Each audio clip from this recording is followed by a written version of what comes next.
What is the most asked about topic, you may ask? It's barking. Barking dogs, number one by far that we get asked, and so much so that it's going to have to be a series. So today I'm going to share with you a different perspective about barking dogs. I want you to think for a moment that dogs are both verbal and nonverbal communicators. If you own a dog, then I know you know that. And for verbal communication, I want you to think less about barking and think more about vocalizing. Because vocalizing is something that we as humans do as well. And we have different ways to vocalize. For example, we can talk. Hello, I'm talking. We can whisper. We can yell. We can squeal when we're excited. We can sob when we are sad. We can laugh. All of those are ways that we are vocalizing. Our vocal cords are projecting sound. Well, if you consider that dogs are doing the same thing, you might just change your attitude towards that barking dog. Consider for a moment, what if dogs are just trying to communicate with us? Remember, I've said this many, many times. A dog has needs that we really, as pet owners, should be meeting. If you don't have the time in your life to make sure your dog gets out and gets fresh air, gets some exercise, gets enrichment by you engaging in some games with them, training them. Yes, even older dogs love that. All of those things contribute to a dog having a balanced, well-rounded life. And if you have that dog that has a balanced, well-rounded life, then you're going to find the barking that frustrates you the most will likely come down in frequency. But you also will realize that vocalization is communication with you. And rather than your immediate response be, would you stop that barking dog? Your immediate response should be, I wonder why the dog feels the need to vocalize. So let's discuss the reasons why a dog may feel the need to vocalize. Now, that may help anybody who has a barking dog to know what to do next. But don't worry, I'm going to talk dog training for you as well. So I've broken it down into 5 big reasons why dogs may vocalize. And number one, you could say really isn't a reason on its own. And that is, there are some breeds that just vocalize more than others. A beagle will bay, throw back their head, and they've got this unique sound that they call a beagle bay. If you haven't heard a bay before, I suggest you do a YouTube search for that. Beagles will bay. Huskies often howl, especially if there's more than one husky in the house. So there are breeds that tend to be more vocal than others. For example, when I was a teenager in high school, I looked after a kennel of show Bazenjis. They yodeled every morning. The whole kennel would yodel. It was kind of entertaining, actually.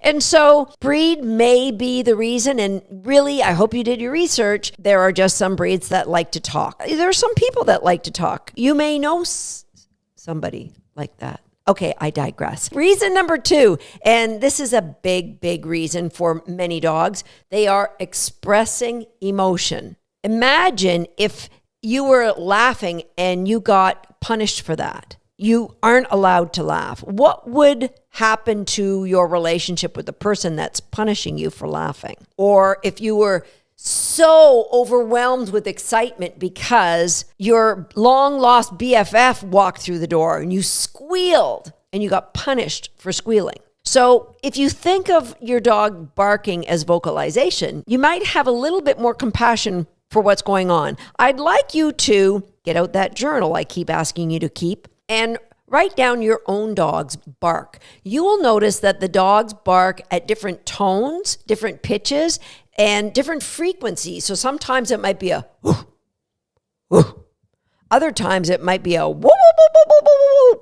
So just mark that down and see what's happening at that time. Because when a dog's excited, say you're coming through the door after work, they're probably going to bark with 1 or 2 big loud woofs like, yay, it's a good thing, I'm so excited you're here. As opposed if somebody strange coming through the door, especially if they were, looked different, like, Sasquatch came through your door, you would probably get a because the dog would be alerting that this is potentially dangerous.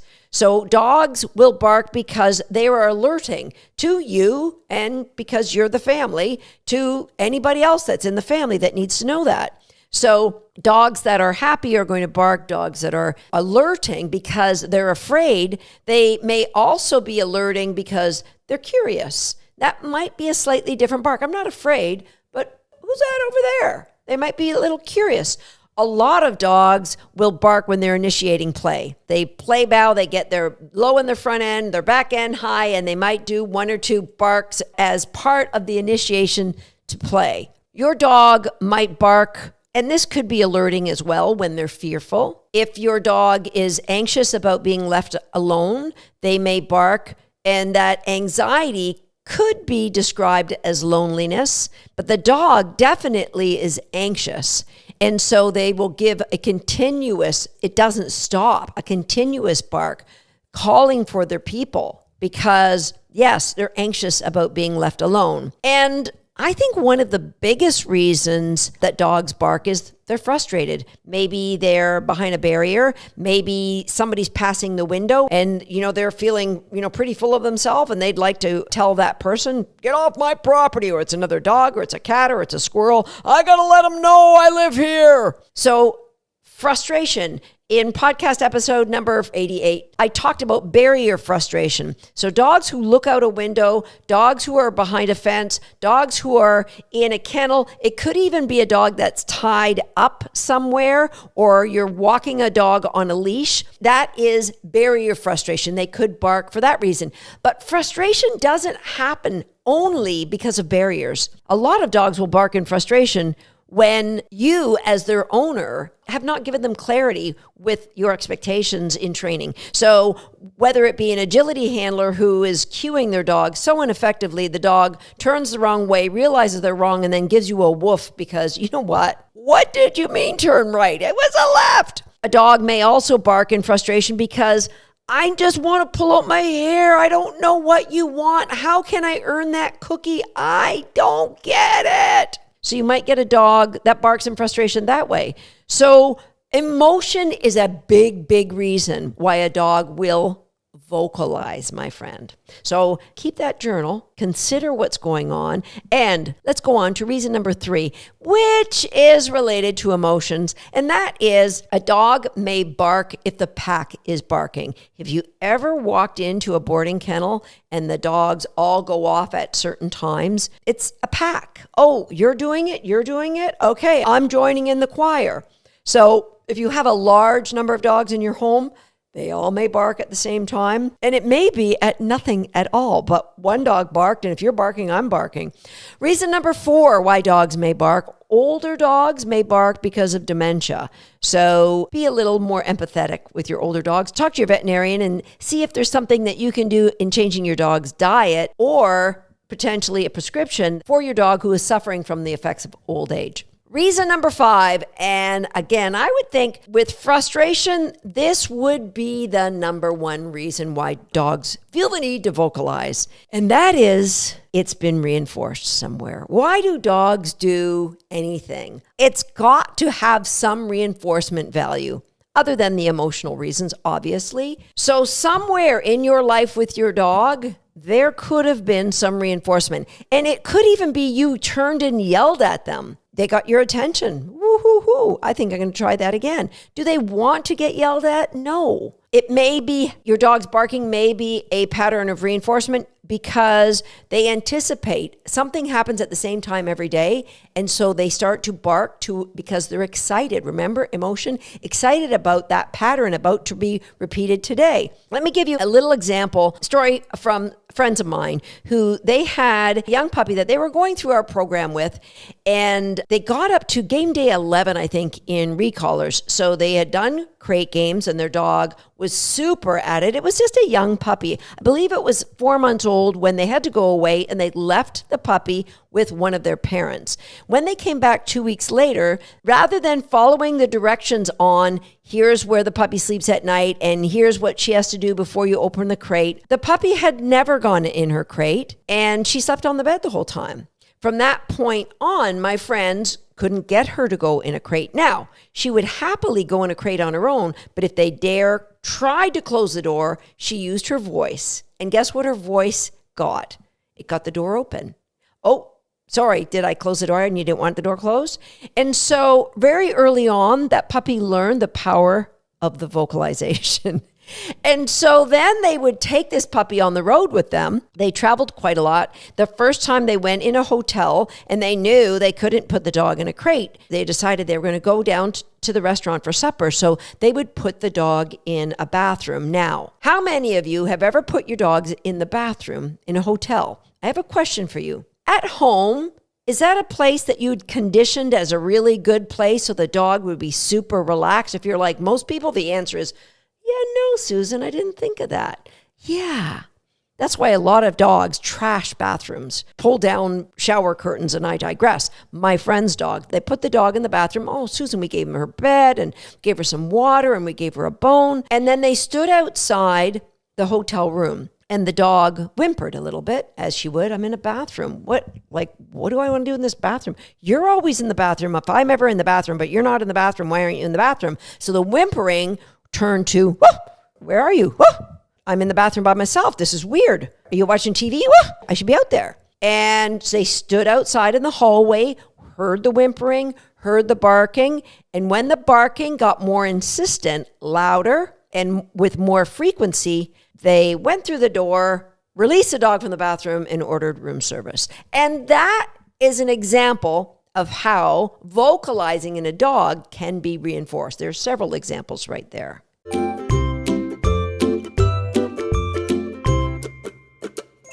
There's a spectrum of needs for a family pet. At one end of the spectrum, let's say we have a pet rock. And what are the needs of a pet rock? And as you go up, I think the needs are fairly small for that pet rock. Like you can go on vacation for months and not need to leave that pet rock with any food or water. Now, going up the scale of needs, you might pass guppies, various birds, and you're going to get somewhere on the high end of needs, both physical and emotional needs, is a dog. So a dog is not a pet rock. I know you know that. And I hope nobody thinks I'm talking down to them. But I need to preface that because today might be about reevaluating your expectations of your dog. We ran a little poll on our Facebook page that said, do you have a dog that barks? And to a point that it's annoying, and let us know why it is. Why do you believe it is that the dog is barking? And of those over 500 people who left a comment as to why their dog barks, the breakdown is like this. 19% they said the dog barked when they wanted to initiate play. 17% were barking when you were preparing their food. 15% barked for attention, 12% because they were frustrated, 7% was because they were behind a barrier, and 5% were either they were inside and wanted out or they were outside and they wanted in. Now, I don't know how good you are with math, but let me just tell you, that is 75% of the total number of people that answered that poll were in that breakdown. And today, I'm going to give you a solution to every single one of those reasons. I'm also going to circle back to the reasons why dogs might be barking. I'm going to give you some clarity as to what you can do with each and every one of those reasons. And I'm going to give you a complete protocol of how you can overcome your dog's excessive barking. Now, I didn't say we're going to stop your dog from barking, because barking most often happens for one of two reasons. It is your dog's expressing their emotions, and I feel in any trusting relationship, we each have the right to express our emotions. And number two, it's a reinforced habit. So I'm not saying we're going to stop it immediately. I'm saying we're going to be very, very patient with our approach, and we are going to be very systematic in changing our dog's behavior, at least minimizing. So you aren't talking to me about excessive barking. For example, I was traveling across the border driving our RV once, and all my dogs traveled in their dog crates. And I got to the border crossing going into the United States, and the guard said he needed to come into the RV. So I opened the door, and as soon as he stepped in, all of the dogs in their crates started barking. He walked through, did his inspection, came back through, and as he was leaving, he said, "Those dogs aren't very well trained, are they?" And I said, "I guess that depends on the way you look at it. As a single woman driving an RV by myself, I think they're very well trained when a strange man walks onto my RV. Now, maybe I shouldn't have been so honest with this man who was deciding whether I was allowed in the United States or not, but it all worked out. My point is, we don't want our dogs to stop barking. We love that our dogs are barking many times. So this podcast episode isn't about stopping barking. It's about identifying potential triggers and how we can alter those triggers so that we can have a more harmonious relationship with our dogs. That makes sense, right? So the first thing I'd like you to think about is within your daily training, I'd like you to include 7 games. Now, the good news is all of these games are in our Recallers program or our Homeschool the Dog program, but many of them I've also included on my YouTube channel. So you can jump on over to YouTube and do a search for them. So first of all, the search game, where a dog knows when they can look for cookies on the floor. Number 2 would be It's Your Choice, meaning we're creating a game where the dog knows you're going to deliver reinforcement. That creates a little bit of frustration that a dog has to work through, and cue the dramatic music, that will come up later. Number 3 is collar grab game. Number 4 is crate games. Number 5, the relaxation protocol, which you can find in podcast episode 191. Number 6 is hot zone. Number 7 is the bring me game, the retrieve game. Now, I would put number 8, because a lot of people will tell you the way to stop your dog from barking is to teach them to speak on cue. And I'm going to put that you can teach your dog to speak on cue. But if you're going to teach your dog to speak on cue, make sure that you are teaching the dog to speak until you tell them to stop. Meaning you teach them a cue and they keep doing it, and then you give them another cue and reinforcement so that the other cue, I would suggest it be something like shh, means stop barking. I don't recommend you use the word quiet. Why? Because when your dog's barking when you don't want them to, I have yet to hear anybody say quiet in a way that doesn't seethe with bitterness and resentment towards that barking dog. I think it'd be really hard for you to shh that dog in a very angry and bitter, frustrated way. So those are the skills. I'm just putting those out there. If you don't have them, work on them. They're all very, very important. All right. Search, It's Your Choice, collar grab, crate games, hot zone, relaxation protocol, and bring me. Those, if you don't have them, then I would strongly encourage you to work on them. My puppy, who is not quite 16 weeks old, really has all of those behaviors already dialed in. And keep in mind, he didn't come to me until he was 11 weeks old, and I was out of town for a week in the month that he's been with me. So all of those behaviors have been taught very, very well in just 3 weeks of time. So it really isn't a big ask or a big investment of your time, and it's fun to teach your dogs those skills. Okay, let's go over the things that I mentioned that may be the reason why your dog is barking or barking excessively. Number 1 was it's a breed trait. So there are breeds like hunting dogs. There's a breed in New Zealand, I believe it's called the Hunt-Away dog, that they actually bark while they work. It's part of how they go about working. There are a lot of dogs, I mentioned beagles or huskies, that bark as something that's kind of built into their DNA. But breed doesn't give any dog a get out of jail free card. I hope you all got the reference to Monopoly right there. What I mean is, you can't just say, oh, they're a terrier, so it's okay. I don't have to do any work. No.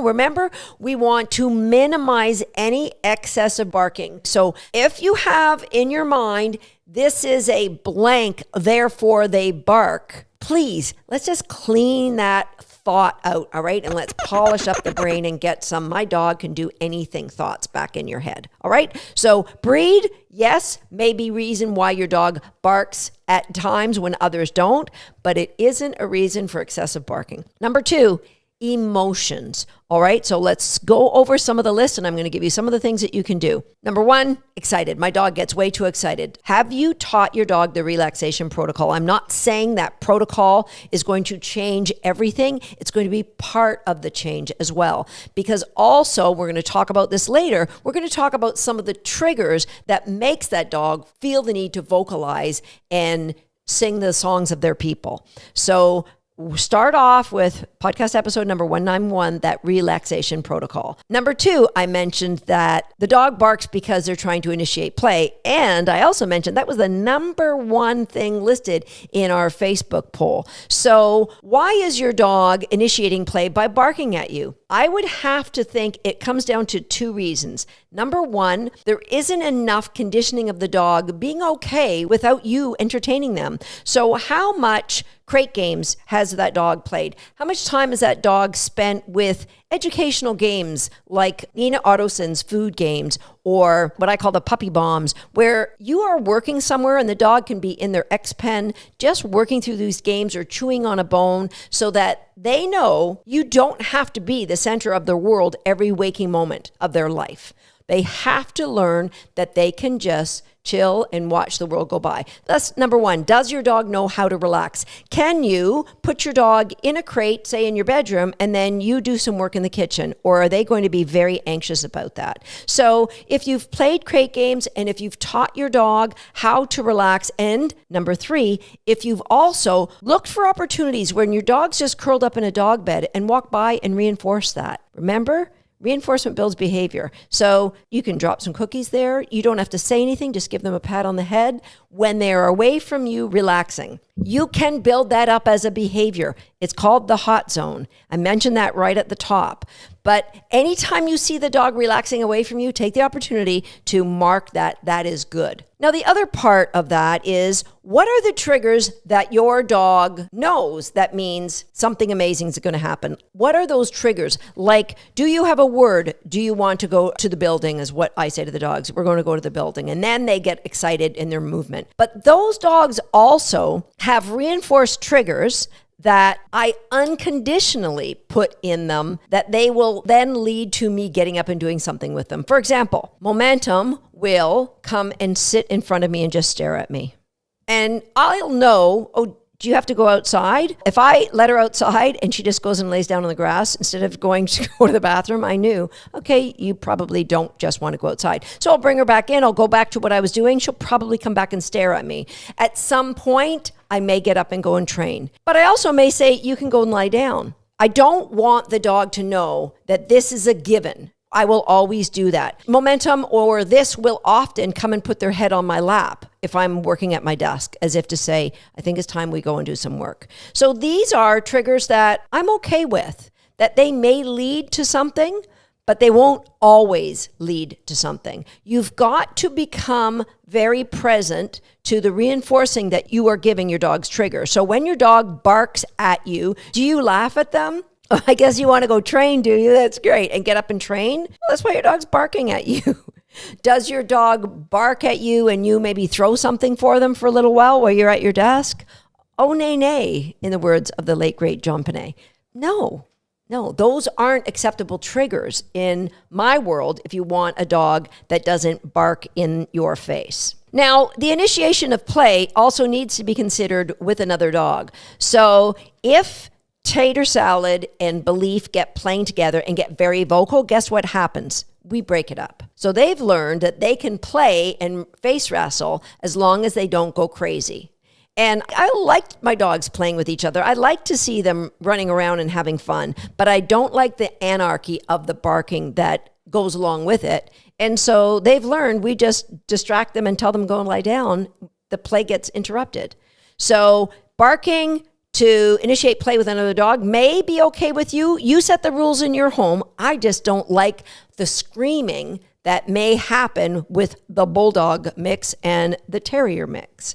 So you decide what those rules are, but just know, whatever you're allowing with regards to vocalization has got to be okay anywhere. So if you're okay with your dog barking at the walls for no reason, just because they want attention, it's got to be okay when you're staying at a posh hotel at 2:00 in the morning. It's got to be okay when you're staying at your in-laws. So establish those rules that are going to be okay no matter where life takes you. Number 3 thing I mentioned from emotional state in our last podcast was anxiety. And for that, my friends, you've got episode number 191, the relaxation protocol, but dovetail that with podcast episode number 200, where I had two amazing students of mine, Nadine Heel and Simone Fazil, who talked about their FRIDA protocol for separation anxiety. It's just amazing. Come on over to YouTube and leave me a comment if you would like to see them run their program in English that they've been running with great success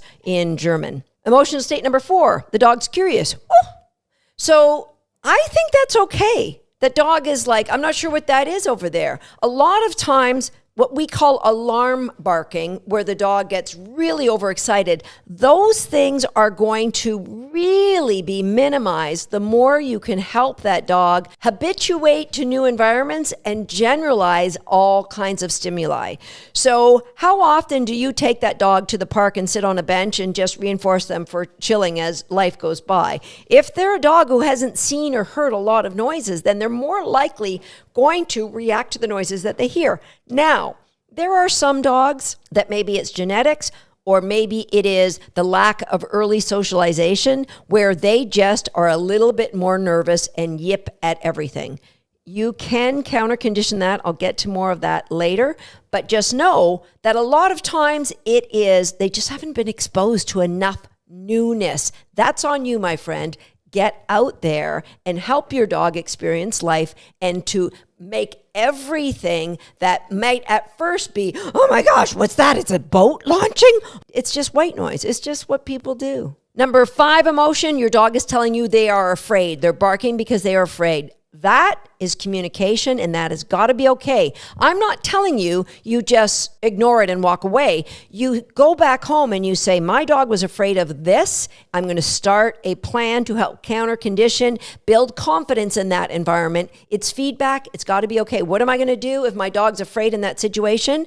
I'm going to toss treats behind me, say the word search. And if the dog doesn't take the food because they are so afraid, I am getting out of Dodge, meaning I am getting my dog out of that environment and going back to generalization, habituation, turning things into white noise, and counter-conditioning that what they might be afraid of in that instance. Number 6, frustration. If your dog is barking because they're frustrated, you've got to evaluate your own training. Number 1, play games that may frustrate the dog without you. Those are those food puzzles, starting easy, helping them to have success with them. And if you are not familiar with how that looks, leave me a comment on YouTube and I will do a separate video on how to introduce and escalate the dog's use of these food puzzles. So I don't like my dog to have to figure out how to get the cookies out of a food puzzle or out of a puppy bomb or out of a stuffed topple or stuffed toy with food in it. That gives them some frustration that they have to work, and they don't vocalize for that. Why would they vocalize when we are training? Because we're judging them and we are saying that's good, that's not. Or worse, we're adding to them when they are wrong. Wrong, no, no, here, We're judging. So you've got to look at your training protocols and you've got to minimize the frustration in your training. You're going to do that by having a great plan. And number 2, manipulating the environment. So you're giving the dog clarity. Dogs who are barking out of frustration in anything you're training are giving you feedback. You are not presenting clear enough criteria for their success. So really, that's on you, that's on your trainer, that's on the training plan. With my young puppy, I look for even the slightest signs of frustration in his training. And I decide if that is okay, will we go forward or will I just change the path and build something else so that I can give him more clarity in what we are looking at. It's rare. And I can tell you that in the month that I've had this puppy, he has not barked at me in training because he was frustrated, which I like to think means my training plans have been spot on for him. Okay, and the final thing I mentioned was the reinforced behaviors. And dogs bark mostly because somewhere along the way we've reinforced it. Now, reinforcement doesn't mean, oh, you barked, I'm going to give you a cookie. Reinforcement can be something you aren't even aware of. I remember when I was renting an agility field from a woman, and at the end, she wanted to ask me a training question. So I went over and to the fence where she was standing, and I said, sure thing. As she started asking me the question, her border collie just started barking in her face. Bark, bark, bark, bark. So she took a tennis ball off the fence that she had stuck in the fence, and she gave it to the dog. I said, you just reinforce the barking, right? No, I didn't. No, I just helped her to be quiet for when we're talking. I said, yes, you may have helped her to be quiet for when we're talking, but you're going to get more of what presented the tennis ball. So she didn't even see that she had reinforced the dog for barking. But your reinforcement might come in the form of you turning and looking at your dog, pointing at them, snapping your finger, going, shh, or zip it, or got it, stop. Or worse, escalating that. All of that, even yelling at the dog so that they cower, please don't do that, is reinforcing. Yes, you're getting a momentary stop of the barking. They may not even bark for the next few minutes, but you have taught them a behavior pattern that to get you to come over and give you attention to the dog, they have to bark. So you need to evaluate what reinforcement the dog is getting, and it might not even be getting it from you. If you live with somebody else, they might inadvertently be getting it from somebody else, or they're getting it from the environment. So picture the dog on guard, standing on the back of your couch, looking at the window. I got you, Mom, I got you. Whoa, there's a squirrel. Yeah, it's okay, I got it. Whoa, the squirrel left.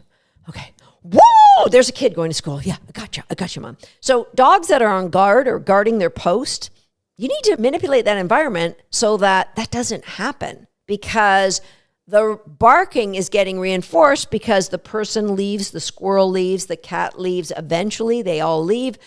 I did my job. All is safe here in Gotham because I barked. You see, barking so often is just a reinforced pattern, and we need to break that pattern. So there we've knocked out all of the things I mentioned in our last episode. Going through the poll from Facebook, I've also hit most of those. So the dog who wants to play, check, we've talked about it. The dog who knows it's feeding time. Here's a news flash to you. Their life must have a predictably unpredictable schedule. Meaning, if you feed at the same time, if you train at the same time, if you play ball at the same time, your dogs are going to know that pattern of reinforcement, and they will probably start to vocalize, at the very least get agitated.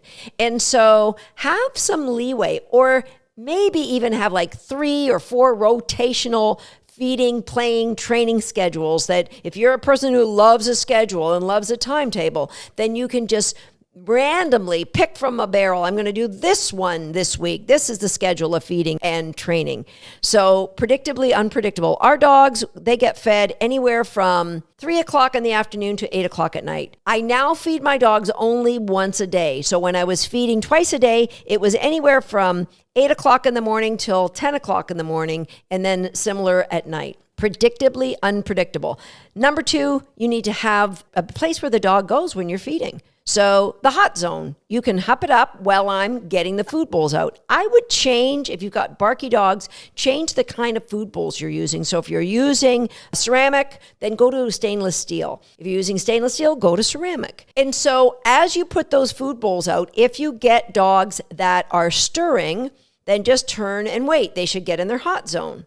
When they get in their hot zone, you can go back. If you move a bowl and nobody stirs, toss them some treats for staying in the hot zone. So then instead of them screaming at you to go faster, because that gets reinforced, how? Because you keep making the food. If you keep on going on the process that leads to the ultimate reinforcement that they want, you're reinforcing the barking. All right. So I have been with my dogs, when they stay in the hot zone and they get random reinforcement, it's maybe twice a week now that I might toss them some cookies for being in their hot zone while I'm preparing food. I honestly don't prepare food that often for my dogs anymore, but I digress. But if anybody was to start barking at me or vocalizing at me, I would stop and pause. If the vocalizing continues, I leave. And the dog learns that the process gets longer. You are actually stopping the process with the barking. But please, please, please, no, that is punishment, and it's very frustrating for the dog. So that doesn't happen until you've built up the value for the hot zone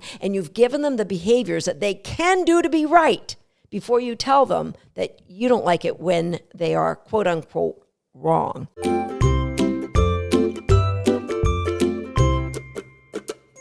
But if you say, Susan, my dog doesn't bark, I'm going to share with you, including a complete protocol on how to use a remote feeder. I'm going to share my step-by-step on tackling those barking dogs. And I'm also going to tell you about the time when Susan Garrett, yes, yours truly, used a bark collar.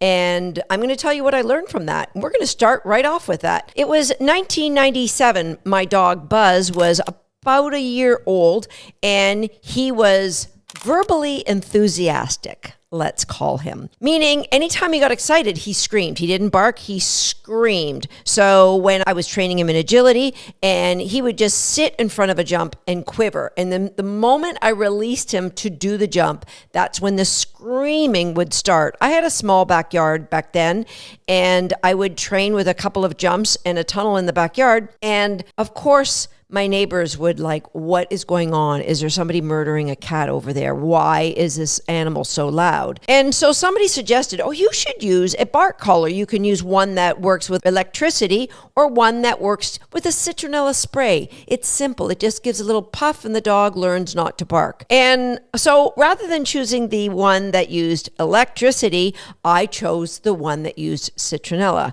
So the mechanics of it was that there's a little box that sits under the dog's neck, and when they barked, or footnote, when any dog barked, that dog would get shot with a spray of citronella. And so leading up to that, I had done a lot of things to try to get my dog to not to bark when he did agility. And funny thing, he rarely barked outside of agility. It was just when he got super excited to play a game. And so I conditioned the collar. I conditioned him to, the word shh. Back then I used the word quiet. And came the day I was going to put this collar on, lower the jumps very low, make things very easy for him. And the first time I released him, he barked and he got the spray. He jumped sideways. Like, what was that? That was weird. Set him back up, did it again. He barked again, got the spray, and he stopped barking. I was able to work that entire day and he didn't bark. But every time we started a session, he would bark. It took about 2 or 3 sessions before he said, I don't care about this spray. And he went back to his entire screaming protocol of, showing joy. And that's all he was doing, showing joy for something that he loves. Why, Susan, did you feel the need to punish the dog for that? I did it for the neighbors. But the truth is, it was me and my training protocol that contributed to the dog's barking. Genetically, though, he was a dog who showed joy when he was happy, when he was doing something that he loved. Now, I only used that citronella collar for that first week. I saw that it brought no value to my training, and I never used it again. So 3 training sessions, that was it. But guess what happened? Anytime I tried to clip a collar behind his ears, he started to shake. So he wasn't as aroused, but he didn't necessarily associate the psst sound with stop barking. But he did associate, because I clipped on this collar anytime I was going to go do agility. Anytime I clipped a collar on, he would go straight into avoidance. Even a year later, when I started trialing him in agility, when at the end of the ring, I picked up his collar and leash and went to clip it back on, he ran away from me. Now, that was an obvious fix. I went to a buckle-up collar and a slip-on collar for agility. But here's the other thing. Anytime we were in an environment and he heard a psst sound, so somebody had a deodorizer in a room that was making that noise, and a lot of dog training facilities had them back then, psst sound, he would bolt to the corner and shake. 3 sessions, guys. And I didn't see any visible sign that it bothered him. But for the rest of his life, if he heard that sound, he had a meltdown. So one of the questions in episode number 239 was, Susan, would you use a bark collar? Absolutely not. I would not recommend you use a bark collar. I encourage everybody to work with the dog, to acknowledge that they are a living being that has emotions, that we're trying to get them to fit into our world. And so we have to examine our expectations, examine the time that we have to put in to fix the problems that we have, and know that at the end of the day, the dog's doing the best they can with the education we've given them in the environment that we've put them in. And so what can you do? First of all, you need to be patient. We are trying to change a habit. If the dog is 9 years old and they've been doing this for 9 years, it's a long established habit. Have you ever tried to create a new habit, or even worse, break an old one? So quitting smoking, hardest thing I've ever done in my lifetime. And for some of you, it might be going to the gym every day. For me, that's not a difficult thing because it's something that I've enjoyed doing my entire life. Not eating sweets. What is the habit that you've tried to break? And how much success did you have doing it instantaneously? So let's be patient with our dogs as we work through this protocol. And at the end of the day, it's about bringing joy to your dog's life. And I promise you, if you follow what I'm suggesting, you will be bringing more joy to your dog's life on your way to creating a more harmonious relationship with you. So number 1 is be patient. Number 2 is daily exercise. Fresh air, getting the dog out, ideally a minimum of an hour a day, 90 minutes if you can. I recognize that's a big ask, but getting your dog out, letting them sniff stuff, letting them get fresh air, filling their lungs. And when I say an hour outside, I do not mean turned out in your backyard. I mean away from the location that they're used to, new and novel. All right, because that's getting the dog exercise, that's engaging their brain in sniffing. That will help exhaust the dog. A lot of the things I'm suggesting will minimize the dog's triggers because their life is so full in other areas. So exercise would be the number 2 thing behind being patient. Number 3 would be engagement, AKA training. You should set up 5 dog training sessions a day. And I hear you now, Susan, this is stupid. I'm not doing this. 5 dog training sessions, they're just attached to little habits. I've talked about this before. When you brush your teeth, you can train your dog 90 seconds, 1 little engagement, waiting for your coffee to make, waiting for the waffles to come out of the waffle iron. Whatever it is that you do in the morning as part of your routine, or instead of hitting the snooze button, AKA the lose button, you're going to get out of bed and say, that gives me 15 more minutes. I'm going to play 1 game with my dog. And that's how you're going to do it throughout the day. When you have more time, you might have a longer session. But I will train for literally 30 to 90 seconds several times a day. That's creating engagement. It's creating relationship. And those 90 seconds every day, if you can get in 3 or 4 of those plus 1 longer one, guess what? They all add up. They all take you to somewhere better. Doing 90 seconds a day versus doing 1 hour a week. Which one do you think is better? 90 seconds, 4 times a day, I promise you will bring you better result than 1 1-hour session. So work that into your timetable. And remember what I spoke about in podcast episode number 239. It's important that you become predictably unpredictable. So yes, you can tie a quick little game to something that you do every morning, but ideally it'd be great if you changed up when you did it. When you take your dog for a walk, don't make it on the dot the same time. Vary it around your activities in the morning, if you can, because we don't want to create more anxiety as the dog is expecting, oh, this is when I get my reward for that. This is when we go visit all of the sniff spots. This is when I get my reward for hand touches. This is when I go to read the P-mail outside. No, predictably unpredictable. Yes, you've got to do it like before you leave for work in the morning, but mix that up. Both when you're feeding your dog, when you're playing games, and when you're taking that dog out for their walk. Number 4 would be enrichment. Now, part of that enrichment is letting them sniff on their walks. Now, you're not going to let them sniff the whole way. You can stop and let them read the P-mail for a bit, and then you're going to move on. And hey, with me, you can do some little dog training things as you're walking, or you can just enjoy nature with your dog and have a little walkabout. Enrichment for me is things like brain games, the food puzzles. Enrichment can be the puppy bombs or stuffing food into a topple. That's like borderline enrichment. Enrichment is where the dog ideally is using their paws, their nose, their eyes, using all of their senses to seek out reinforcement. And journaling. Yes, I know I've asked you to journal before, but I'm going to keep asking you to journal. Journal both the things that you want to stop. Now, your dog may be barking at a number of different things. Trust me, if you do this protocol, your dog is going to minimize the number of times they're going to be bark. And you might be down to just one key time when, oh, I'd love it if I can really get rid of barking here. Or have the dog bark for a short burst and then be relaxed. So you want to journal all the times that your dog will bark. What is the thing before Before the Thing, podcast episode number 16. What is the trigger that creates the need for the dog to bark? Journal that. Journal what reinforcement the dog may be getting from you, from other people in the house, and from the environment. That is a biggie. Now you're going to journal those little games that you played throughout the day. You can put your plan in there when you have more time. You can plan maybe on your lunch break at work. Wouldn't that be a great time to do some dog training planning? Or on a break, if you get morning or afternoon breaks, that might be a great time. Plan your training. What games are you going to play? That's in your training journal.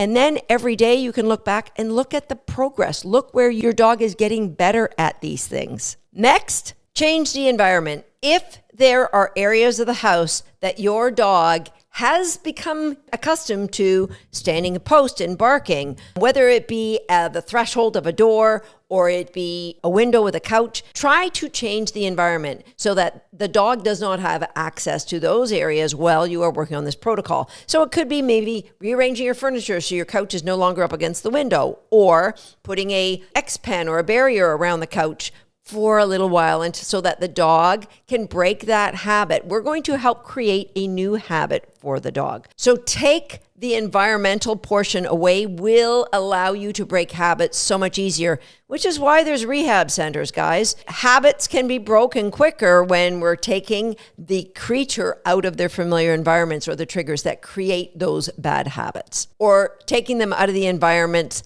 that support those bad habits we're trying to change. Next are the games you're playing. Now, I know I already talked about training, but I want you to get very intentional. Search, it's your choice, crate games, relaxation protocol. Train those four in any order you want. And then we're going to add hot zone and bring me. And yes, you can use speak if you want to. So search, it's your choice, crate games, relaxation protocol. Those are going to be biggies for you so that you're going to put a little bit of work into every one of those throughout the day in those 5 training sessions you do. Leave me a comment if you're managing to get more than 5 little mini training sessions in a day. And finally, we now know what the triggers are, the thing before the thing.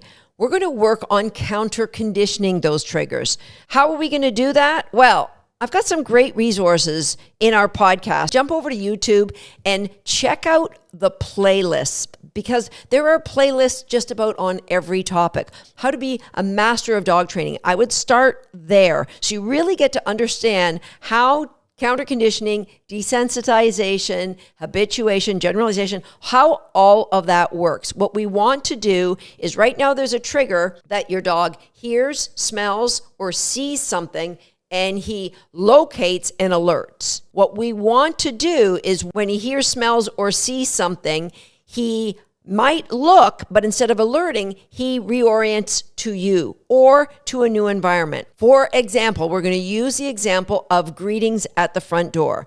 You've taught the dog what their search cue means. It means you can now look for food on the floor. We've taught our dogs it's your choice, which means you don't dive for food on the floor unless I give you the cue. Now we've also taught crate games and relaxation. You continue to build those up. Guys, my puppy is 16 weeks old. He already will do a relaxation protocol, allowing me to Dremel his nails. So I got him when he was about 11 weeks old. I was away for a week. So it's been like 4 weeks to get to a point where he is completely relaxed. So relaxed that when I was at the veterinarian last week getting his booster shot, he immediately, I think because of the height of the table, just went to his relaxation protocol. The veterinarian did her exam, gave him his vaccination, everything, and he just laid there chilling. So it's so important to create that habit of just being calm. And this was a pretty new environment, being at a vet clinic, but he immediately chose to be calm. So those are critical. Build those into your daily practice. Now let's talk about the doorbell. And for the doorbell, I recommend you use a remote feeder. So this is what it's going to look like. You've got a dog who loves the hot zone. And so they will go to the hot zone, whatever you call it. Now, hot zone should be a raised dog bed, so something that's off the ground, or at the very minimum, it has to have some sort of a lip on it that they are jumping into. That creates the best barrier. Remember, we want clarity. If you have like a towel on the ground or a mat on the ground, there's no clarity, because I promise you the paws are going to be off the mat. When the paws are off the mat, soon the elbows are off the mat. And before you know it, you have a dog like my girl Feature. By the time she was 14, she would keep one tippy toe in the hot zone. So barriers, much, much better to help create clarity of what we want. We've got a dog now, loves the hot zone. You've got a cue. Mine is hup it up. And the dog will leave from anywhere and go into their hot zone. The next thing you're going to do is you're going to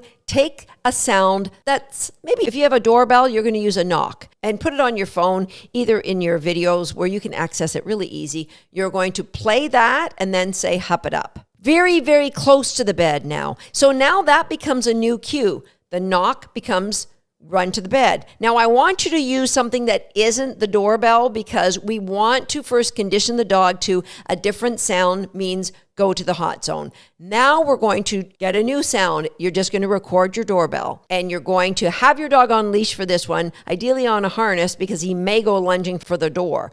And you're going to play the sound. Say, hup it up. Remember, we need a learning gap in there. So the sound, pause, hup it up. You're going to keep at this until from a very short distance away, like one stride away, the dog hears the sound, they're going to jump into the hot zone. Now the hot zone, you should have one very, very close to the front door. Now we have a dog that will jump in their hot zone at the sound. Now they're probably not going to do it when somebody comes to the door actually, but in the meantime, what you can do is you can change how people get into your house. So put a sign and say, doorbell broken, please knock. And if you already have people knocking on the door, maybe put a door knocker so it changes the sound. You want to ideally change that environmental trigger for the dog while you're reconditioning what they should be doing when somebody comes to the door. All right, so now we have a dog who will go in on the doorbell alone. Here's where your remote feeder comes in. You're going to put the remote feeder so that the dog can access the reinforcement from the hot zone. So either beside it or above it where the cookies will drop in.